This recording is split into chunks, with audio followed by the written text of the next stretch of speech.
اگر کوئی شخص ایک مثال کے طور پر شراب پیتا تھا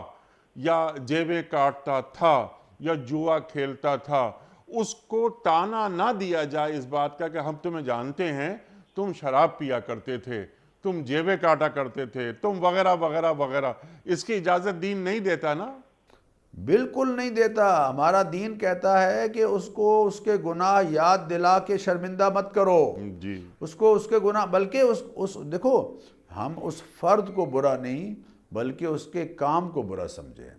ایک ہیرا اگر گندی نالی میں گرا ہوا ہے تو ہیرا ہے، اس کو گندی نالی سے نکالو بھائی، اس پر پانی ڈال کے اسے صاف کرو۔ وہ مومن ہے، کھرا مومن ہے، سچا ہے، اس کے اندر اگر کوئی عیب ہے تو اس عیب کو برا سمجھو، نہ یہ کہ اس فرد کی ہی برائی شروع کر دو۔ تو کوشش یہ کرنی چاہیے کہ ایک تو برائی میں اپنا نام پیدا مت کریں، لوگوں میں شہرت آپ کی برے نام کے ساتھ نہ ہو،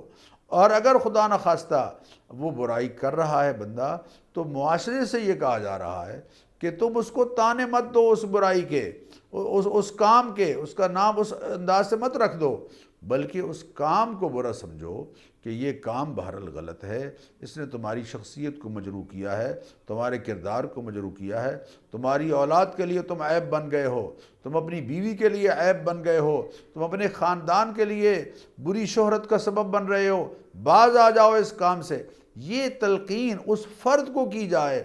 تو یہ تو ہے نصیحت، اور اگر یہی بات لوگوں کے سامنے کی جائے تو یہ ہے غیبت۔ جی ہم نے غیبت سے بچنا ہے